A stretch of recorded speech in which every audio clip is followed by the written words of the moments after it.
Hola, ¿qué tal? Bienvenidos a Impacto BTV Estelar. Estamos en jueves, hoy un día deportivo, como ustedes podrán ver, con la camisa de la H, porque hoy juega Honduras contra Nicaragua en punto de las 8 de la noche, así que usted pendiente de este encuentro deportivo que igual será muy decisivo. Comenzamos con las informaciones.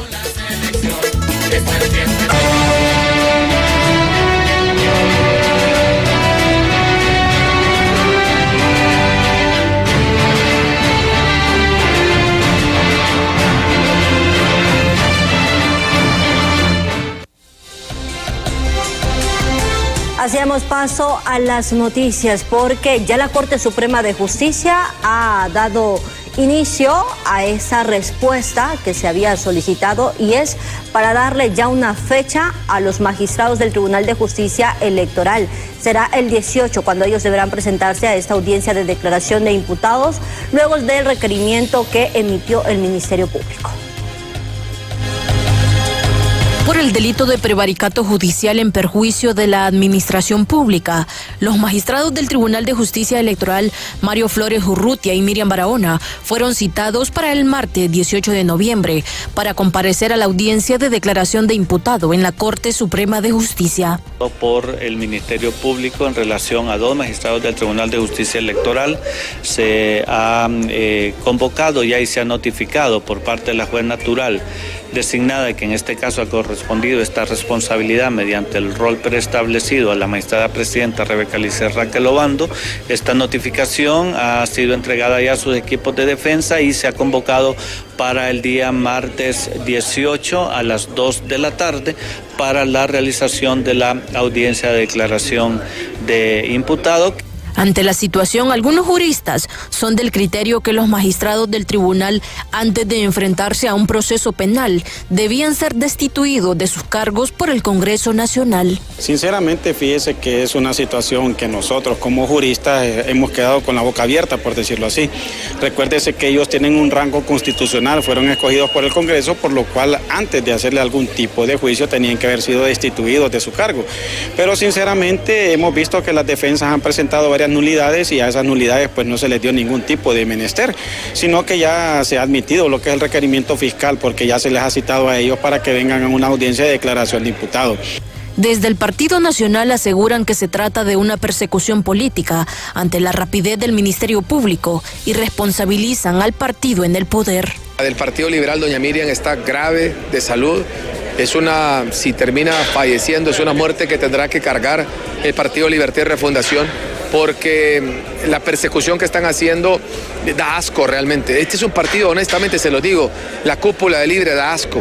No son demócratas, destruyeron este país. Según el Ministerio Público, los magistrados actuaron en contra de la ley en casos como la inscripción de Jorge Cálix en la papeleta de candidatos a diputados por Olancho, por lo que tendrán que presentarse voluntariamente al Poder Judicial. En Cámara de Ángel Maradiaga les informó Berenice Amaya.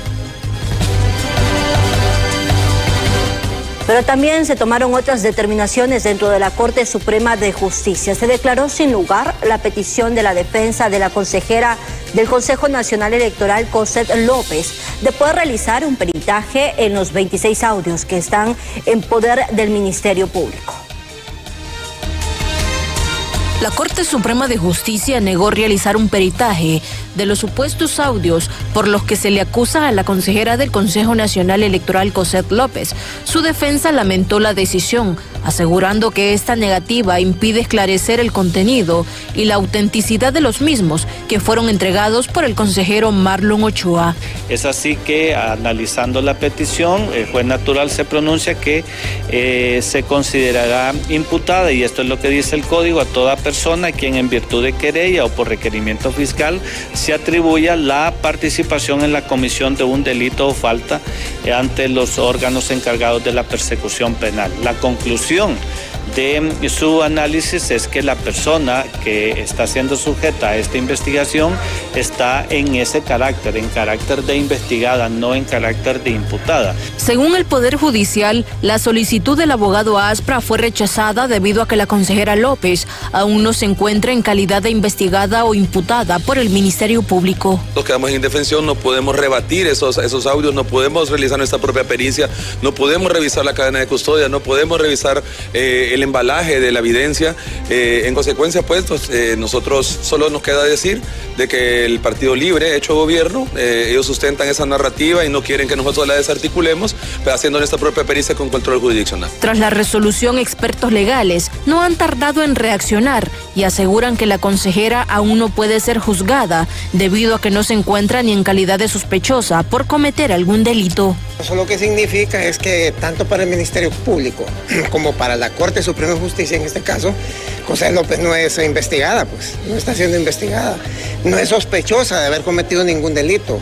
Y por lo tanto, eso es lo que significa eso, así de sencillo. O sea, en otras palabras, la comparecencia del fiscal general pues no está de acuerdo con lo que dijeron sus mismos subordinados y con lo que dice ahora la Corte Suprema. Es decir, de que José López no está siendo objeto de investigación.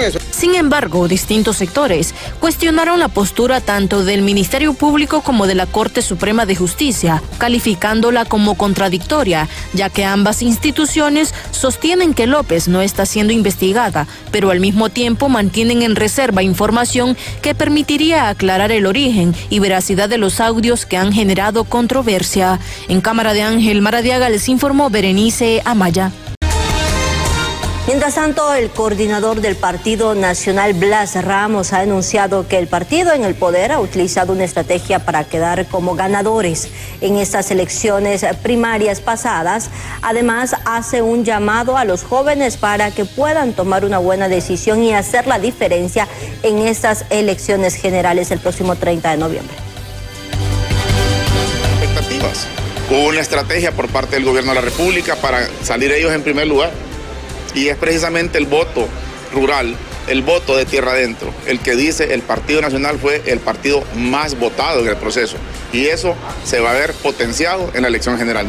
Y la juventud tiene que tomar una decisión sabia porque en esta oportunidad tienen que votar por el partido, no solamente nacional, no solamente el de Papi, esto es por Honduras. Tienen que inclinarse a votar por el partido que sabrá defender la democracia. Mientras tanto, los analistas políticos consideran que la única manera de poder evitar y que se registre un fraude electoral en el país es mediante el voto masivo de toda la población, aunque debe, por supuesto, estar vigilante de las acciones de todos los sectores políticos en contienda, que además mantienen bajo incertidumbre al proceso electoral.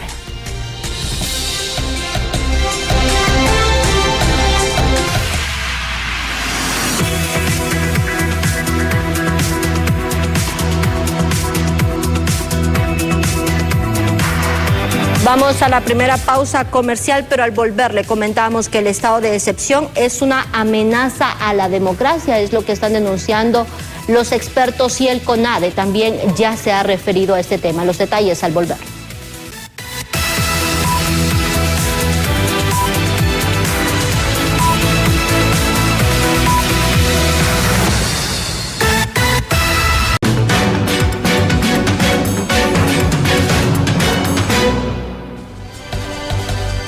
Gracias por continuar con nosotros. Retomamos las informaciones. La tardanza en la contratación del transporte para el traslado de las maletas electorales solo sigue una narrativa de elecciones fraudulentas, aseguran desde el oficialismo, mientras otros sectores de oposición argumentan que esta disparidad se debe a la incapacidad de llegar a los consensos. Desde la base del Partido Libertad y Refundación, se asegura que la tardanza en la licitación del traslado para el material electoral a tan solo 16 días de las elecciones generales obedece a que se busca aplicar un proceso fraudulento que evite la transparencia del próximo 30 de noviembre. Creo que han tratado de continuar con la narrativa de que es un proceso fraudulento, que está siendo saboteado, y lo que está ocurriendo es que pues se cambió el contrato de transporte. Inmediatamente yo consulté con miembros de la oposición que si eso iba a representar o no un gran problema, y dijeron que no, que en Honduras habían al menos 40 empresas a nivel nacional con esas mismas capacidades y que para licitar no tendrían pues mayor problema. Ya fue sacado del proceso de licitación, ya hay ofertas también, eso se va a solucionar a tiempo, y yo creo que contribuir con ese ruido, a seguir esa campaña, ese guión de desprestigio de las elecciones.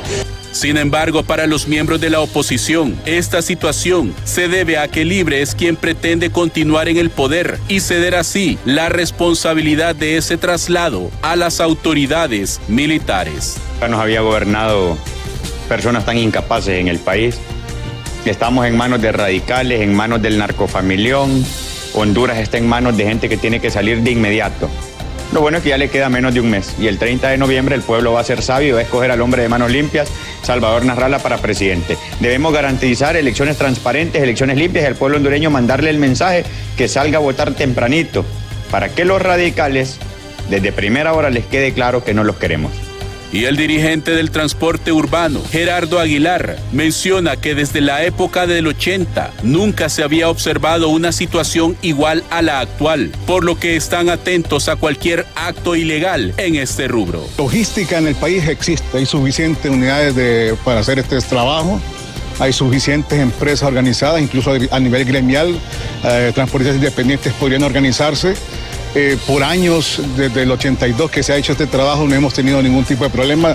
Ignoro por qué no se ha logrado concretizar.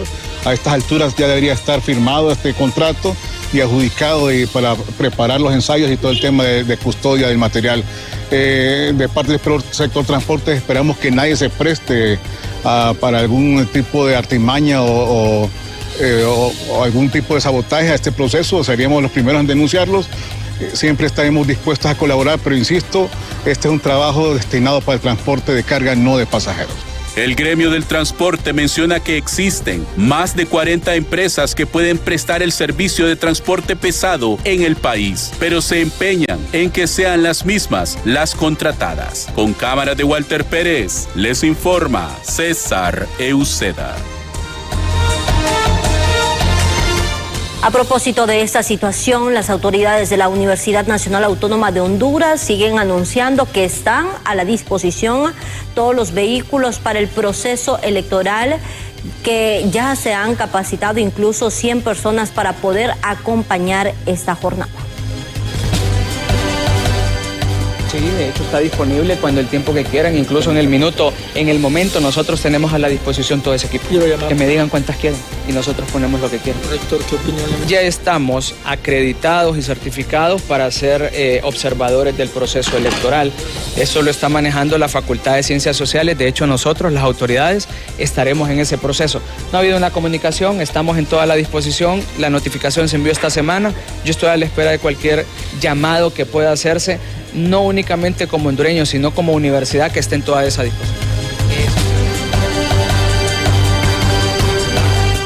De igual manera, ante la falta de la contratación de empresa de transporte para las elecciones, el secretario ejecutivo del Foro Nacional de Convergencia, Mario Urquía, también ha señalado que las Fuerzas Armadas tienen la logística para poder cumplir con esa función, pese a que también hay muchas opiniones en contra, diciendo que no son las encargadas de poder realizar ese traslado, mientras el oficialismo asegura que sí, y en base a ley ellos están bajo la disposición también de todo lo que tiene que ver con el Consejo Nacional Electoral y sobre todo con las elecciones generales que se van a realizar este próximo 30 de noviembre.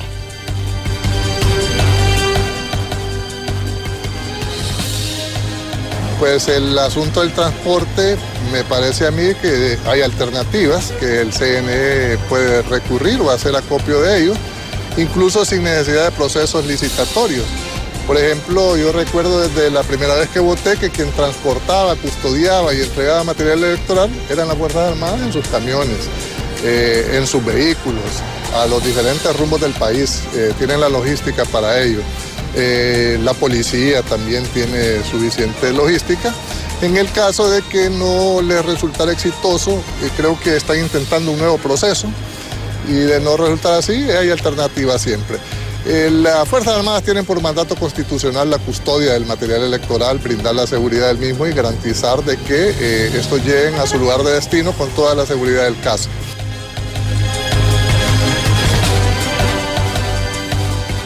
Y por otro lado, los representantes de los diferentes sectores de la sociedad hondureña ven como una amenaza al proceso electoral del próximo 30 de noviembre la ampliación del estado de excepción aprobado por el Ejecutivo.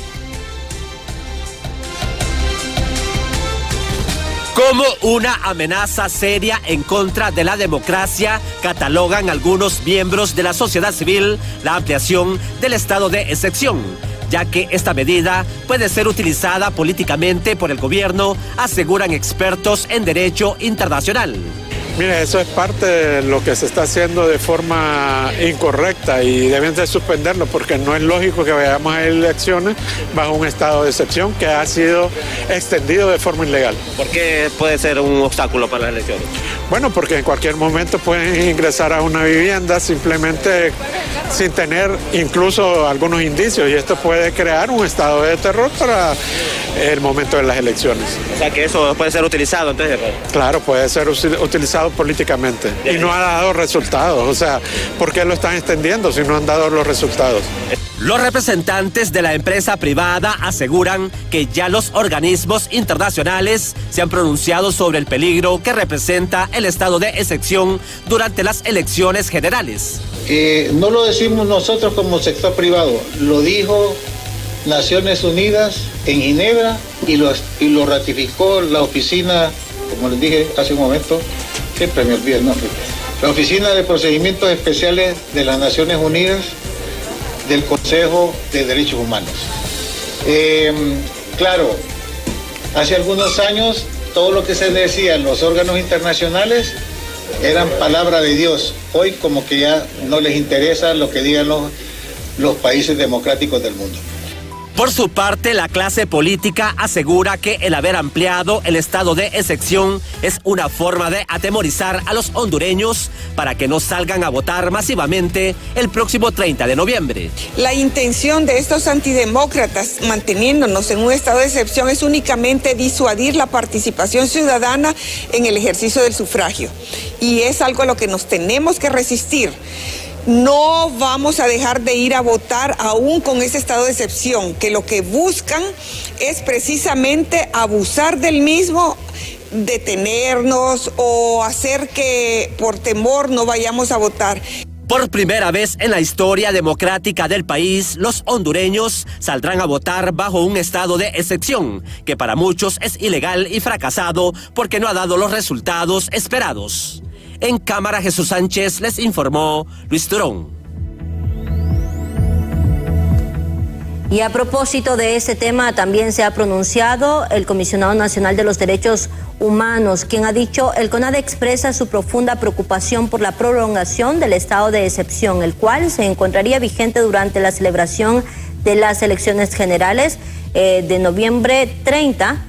Y posterior a estas, desde el inicio de su implementación, el Estado anunció, tanto a nivel nacional como internacional, que dicha medida sería estrictamente temporal.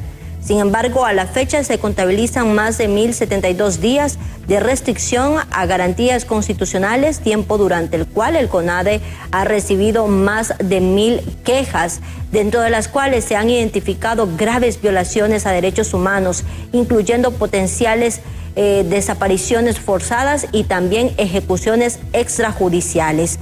Por otra parte, aseguran que esta Institución Nacional de Derechos Humanos advierte que la reducción de homicidios no constituye un indicador suficiente para poder justificar la continuidad del estado de excepción en el país.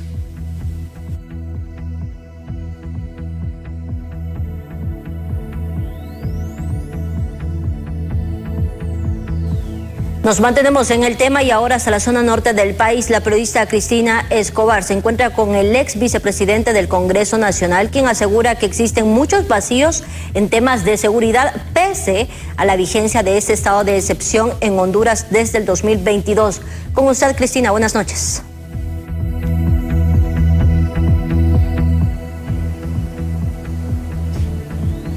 Así es, tal como lo apunta, estamos junto a Enrique Illesca, quien es vicepresidente del Congreso Nacional y también de la Comisión de Seguridad. Como experto en toda esta área, pues se ha renovado este estado de excepción en nuestro país en medio de unas elecciones, aunque dicen que no tiene nada que perjudicar.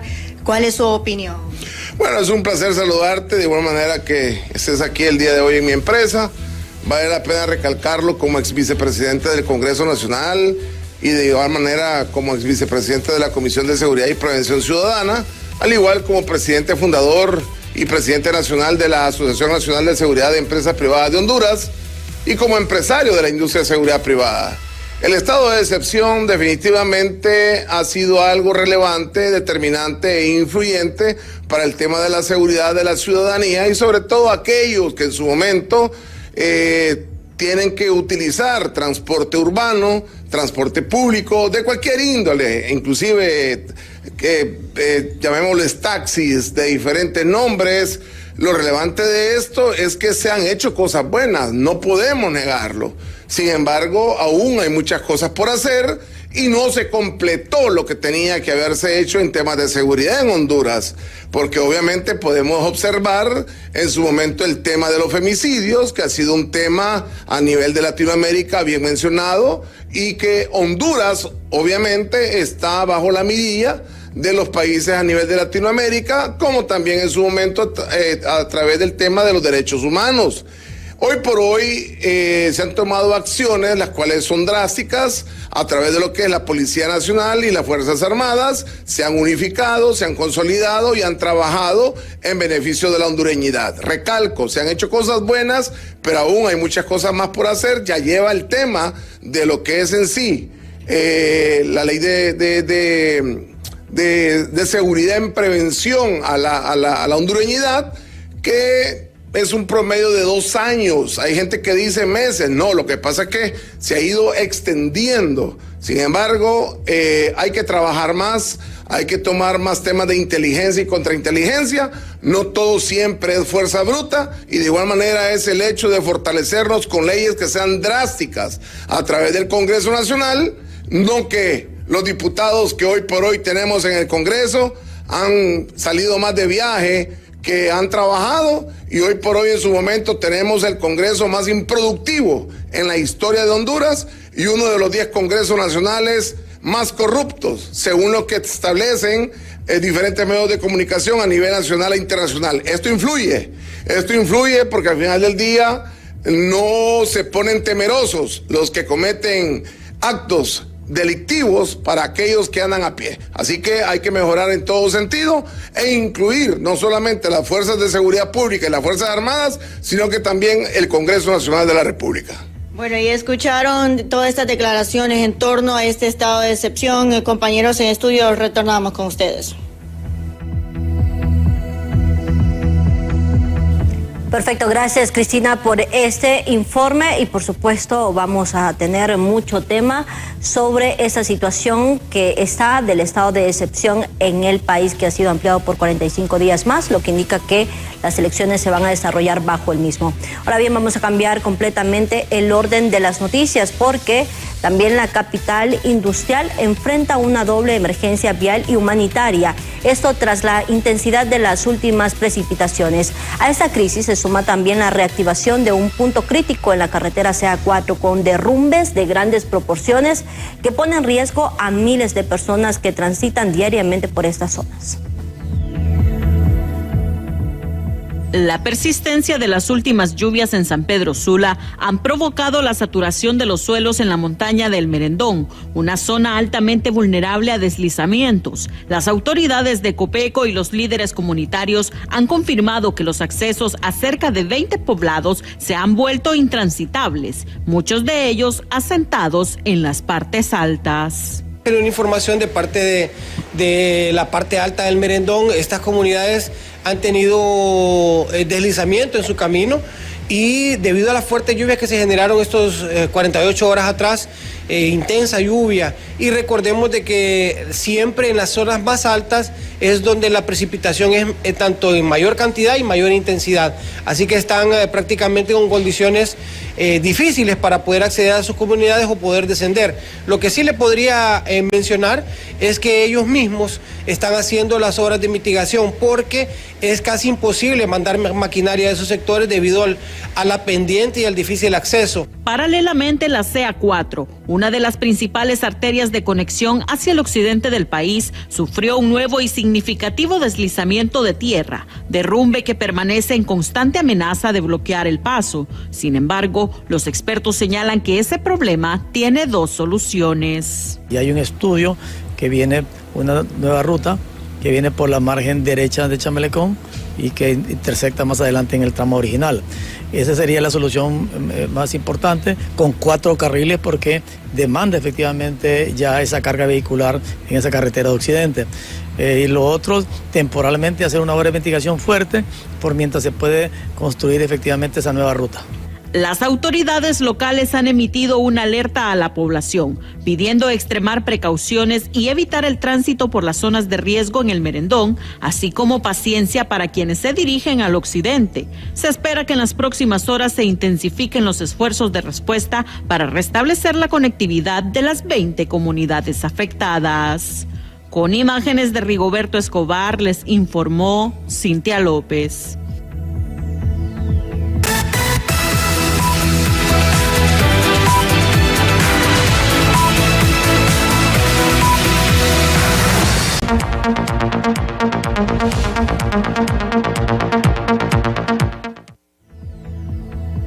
Gracias por continuar con nosotros. Los presidentes de El Salvador, Nayib Bukele, y de Guatemala, Bernardo Arévalo, respectivamente, pues han anunciado ya este jueves que gracias a las negociaciones con las autoridades de los Estados Unidos han logrado eliminar a cero en el primer caso y el reducir para el 30% de todos los productos exportados a la nación norteamericana el pago del gravamen impuesto por el gobierno de Donald Trump. En ese sentido, ustedes también recordarán que ya en el mes de abril Estados Unidos impuso a las importaciones desde Guatemala, El Salvador, Honduras y Costa Rica el 10% de arancel, de igual forma que al resto del país de la región, que son parte del Tratado de Libre Comercio de Estados Unidos con Centroamérica y también República Dominicana, CAFTA, excepto Nicaragua, al cual sí se le fijó el 18%.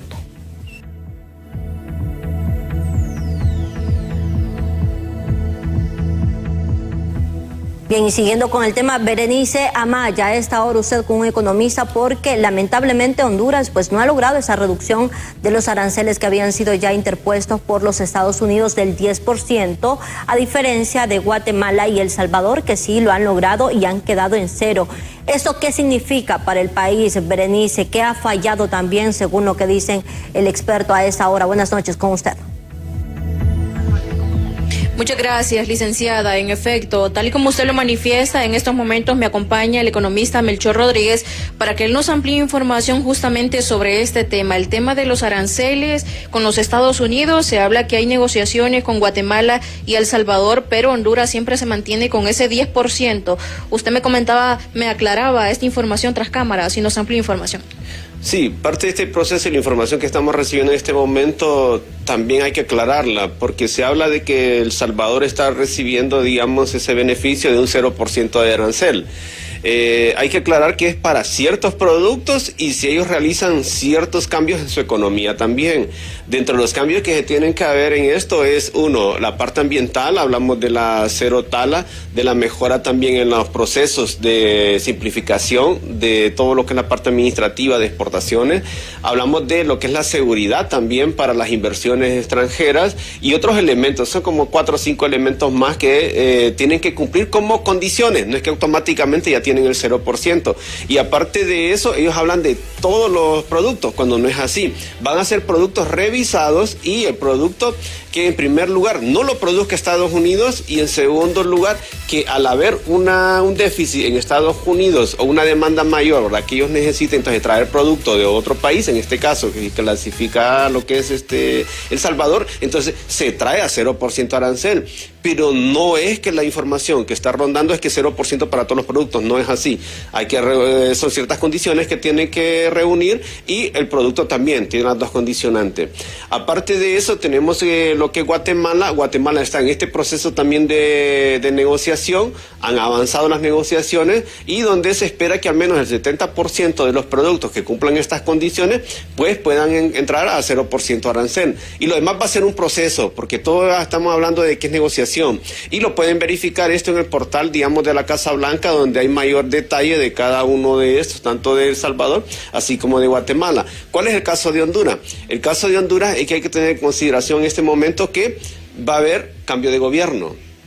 Al haber cambio de gobierno, entonces si yo estoy en una negociación tengo que desacelerar un poquito esa negociación y ver quiénes son los que van a entrar en el nuevo gobierno para poder hacer la mayor negociación. Entonces, que Honduras siempre está en la negociación, no quiere decir que nos quedamos nosotros siempre con ese 10% durante mucho tiempo, no, es parte de un proceso de negociación que va a haber. En este caso, pues El Salvador ha dado quizás en la parte de negociación, ha sido más recíproco y ha dicho que sí a todo lo que está diciendo Estados Unidos o a todo lo que le está imponiendo en este momento. En el caso de Honduras, pues habría que esperar, en primer lugar, considero que lo más justo sería eso, y lo más lógico, el cambio de gobierno. Porque en cambio de gobierno tendríamos que ver cuáles son las políticas que va a traer el nuevo presidente o presidenta y de acuerdo a eso, pues, encaminar nuevamente las negociaciones. Porque todos los países están negociando ese arancel. El mismo Estados Unidos, digamos, por ejemplo, que ha sido bastante fuerte con China, y poníamos de ejemplo lo que era la soya o soja, como se habla normalmente, ¿verdad?, en los acuerdos comerciales.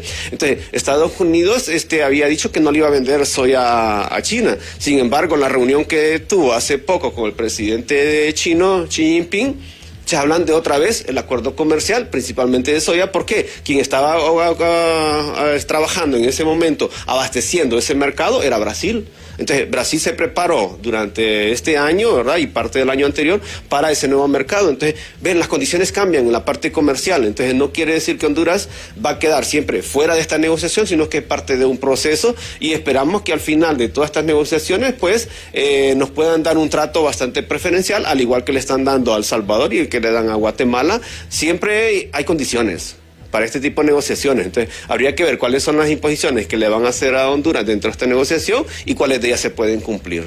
Perfectamente, Honduras también podría negociar y reducir ese 10%, como lo menciona usted, con el cambio de gobierno. Sí, es que cualquier gobierno que llegue tiene la obligación económica y moral de entrar a ese proceso de negociación.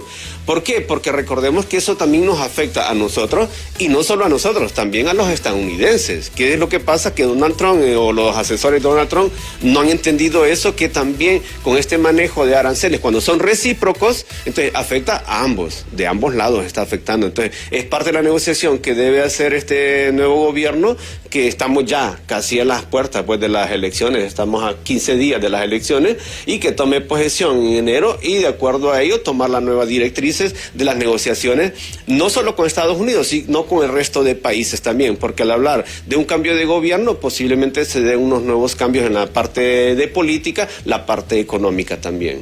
Muchas gracias al economista Melchor Rodríguez, quien nos amplía esta importante información en cuanto a materia económica. Yo retorno al estudio central. Buenas noches. Buenas noches, Berenice, gracias por esta información. Ahora bien, ve usted, la empresa Dinant, a través de su marca Mazola, ha realizado por 8º año consecutivo un donativo de 365,000 empiras al Centro de Cáncer Enma Romero de Callejas, fortaleciendo así la atención de mujeres en condición vulnerable.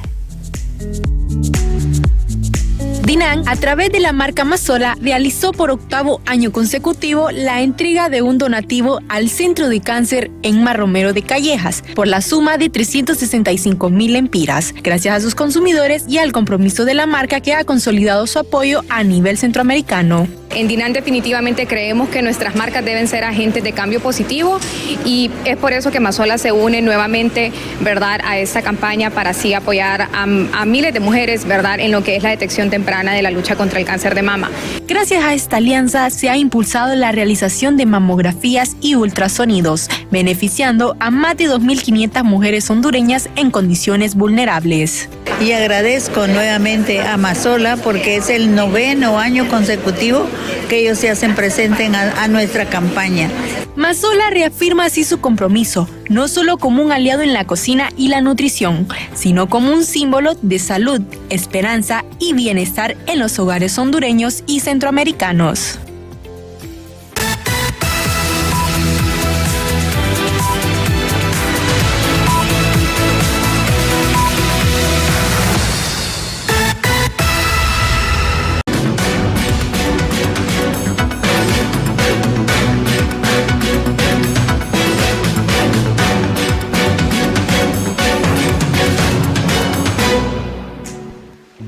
Continuamos con más. Evento Motorcycles inicia operaciones oficialmente en el país con el lanzamiento de su campaña Nace una nueva ruta ideal para los amantes de las motocicletas.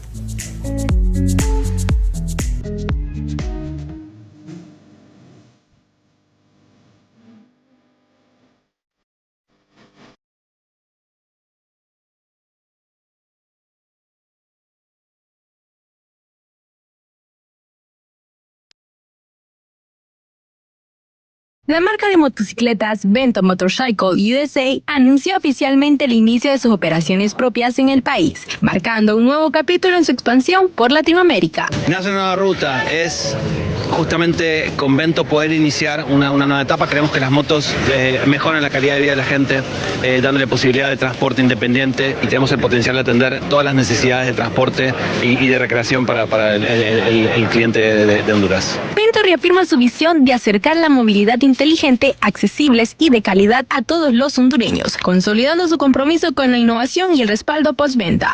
Vento cree en el potencial de Honduras, nuestras motocicletas con la tecnología avanzada que tiene, viene a ofrecérsela aquí al mercado, con todas las categorías: motocicletas automáticas, motocicletas deportivas, todoterreno, motocicletas de adventure, alta cilindrada, baja cilindrada. Estamos para ofrecerle al mercado todo lo que un motociclista quiere. Con el lema Nace una nueva marca, Vento inicia oficialmente sus operaciones en Honduras, lista para acompañar a cada motociclista en su camino sin importar su destino.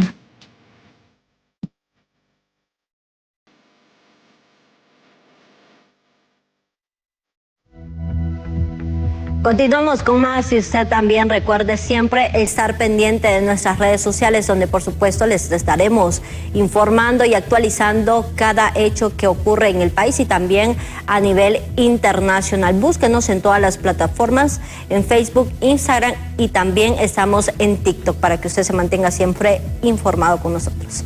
Vamos a cambiar completamente de tema. Ve usted cómo en Yoro se ha reportado la captura de una mujer de 24 años de edad acusada de violar a su propia sobrina de 2 años. Las organizaciones defensoras de la niñez señalan que los padres y los cuidadores también deben estar atentos al entorno familiar donde habitan estos pequeños, porque la mayoría de estos casos se cometen dentro del núcleo. Una mujer de 24 años fue detenida en la colonia Altamirana, municipio de Yoro, por su presunta responsabilidad en el delito de violación agravada contra su sobrina de 2 años. La Dirección Policial de Investigaciones en el municipio de Yoro atendió una denuncia referente a una agresión sexual que desafortunadamente involucra a una menor de tan solo 2 años. Los hechos se dan cuando la madre de la menor la lleva a un centro asistencial para atención médica y los especialistas que la atienden detectan algo irregular. De ahí se contactan con los DPI para iniciar un proceso por un caso posible de agresión sexual. Organizaciones defensoras de los derechos de la infancia llaman a los padres a tener mayor vigilancia dentro del hogar y de todo el entorno donde conviven los menores, ya que muchos casos de abuso sexual se cometen por parte de personas cercanas al núcleo. Han aumentado. En enero se hablaba de que cada 4 horas abusaban a un niño en Honduras y eso pues es lastimoso para nuestra juventud y nuestra niñez.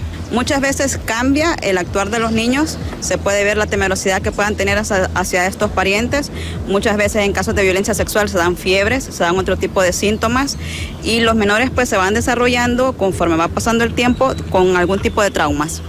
Estos aberrantes casos de violencia sexual contra niños y niñas en Honduras siguen siendo alarmantes. Por ello, urge la prevención e intervención oportuna por parte de las autoridades, tanto policiales como judiciales.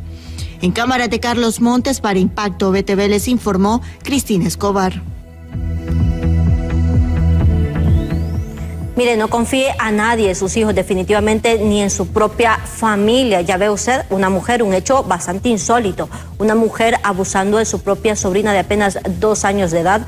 Una criatura indefensa que seguramente la madre confiaba, por supuesto, sabiendo que era la tía. Sin embargo, vemos que no todas las personas tienen la salud mental que deberían tener para no cometer un hecho tan aberrante como este. Así que mucho cuidado y por favor, a los niños siempre se les mantiene cerca de la vista para que usted pueda estar atento de todo y cualquier movimiento extraño que usted vea también hacia ellos por parte de cualquier familiar o amigos, por supuesto, usted poder actuar. Vamos a cambiar de tema porque los empresarios del sector comercio le hacen un llamado a los políticos para que no generen una crisis postelectoral y les roben así la Navidad a todos los hondureños. Los representantes de la micro, pequeña y mediana empresa del país están muy preocupados por lo que pueda suceder el 1 de diciembre, ya que temen que exista una crisis postelectoral que genere un impacto económico muy negativo para las MIPYMES en la temporada alta en ventas como lo es la Navidad. Sí, viene Navidad, viene todo el 14º mes, o sea, el famoso aguinaldo, un circulante importante. Pero si vamos a estar con que hay quemas de llantas, que hay tomas de carreteras, que hay conflictos, que hay caos, ese dinero realmente no lo van a ver los empresarios, las MIPYMES sobre todo y las familias hondureñas. O sea, realmente no, esperemos nosotros que no nos roben la Navidad. En el sector comercio, en los últimos años, las ventas se incrementan en un 50% debido al pago del 13º mes de salario que recibe la clase trabajadora. Recursos que ayudan a las empresas a recuperarse de las pérdidas que han enfrentado durante el resto del año, aseguran los empresarios. Esperemos de que en esta oportunidad suceda lo que se dio el año pasado y antepasado. Subieron más o menos en un 50% adicional. Esperamos como mínimo eso en esta oportunidad, independientemente de nuestro proceso democrático, porque el proceso de las próximas elecciones hay que verlo más bien como un aporte a la estabilidad económica, financiera, social y administrativa del país. Y que todos como parte de esta hondureñidad sigamos trabajando, cada quien en su campo, dentro de que la economía no debe ser la excepción y nosotros somos parte de esa economía. Los economistas de la academia aseguran que las crisis políticas siempre generan un impacto negativo en la economía del país y en la de los hondureños en general.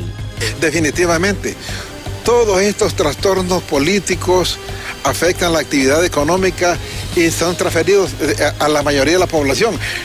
No se generan más puestos de trabajo porque la economía se pone en pausa, el gobierno no ejecuta las obras para beneficiarlos, o sea, y ese dinamismo se pierde y se refleja en que no se pueda disminuir la pobreza. Los empresarios tienen el temor que los candidatos de los dos partidos políticos que pierdan las elecciones causen una crisis postelectoral. Al no aceptar la derrota, problema que afectará el desempeño económico de las empresas y del país. En cámara, Jesús Sánchez les informó Luis Torón. Así hemos llegado ya al final de ese espacio informativo. Gracias por haber estado con nosotros. Y bueno, pendiente, usted tiene que ponerse a ver ese partido de la H que va a jugar contra Nicaragua y esperando los mejores resultados, por supuesto. Nosotros ya, miren, tenemos la camiseta puesta, apoyando, por supuesto, nuestra selección y esperando que todo salga de la mejor manera esta noche. Ya va a arrancar ese gran partido de la selección, así que usted pendiente. Yo los espero el día de mañana en punto de las 7 de la noche. Que tengan un feliz descanso. Se formó el rumor con la selección. Esta es mi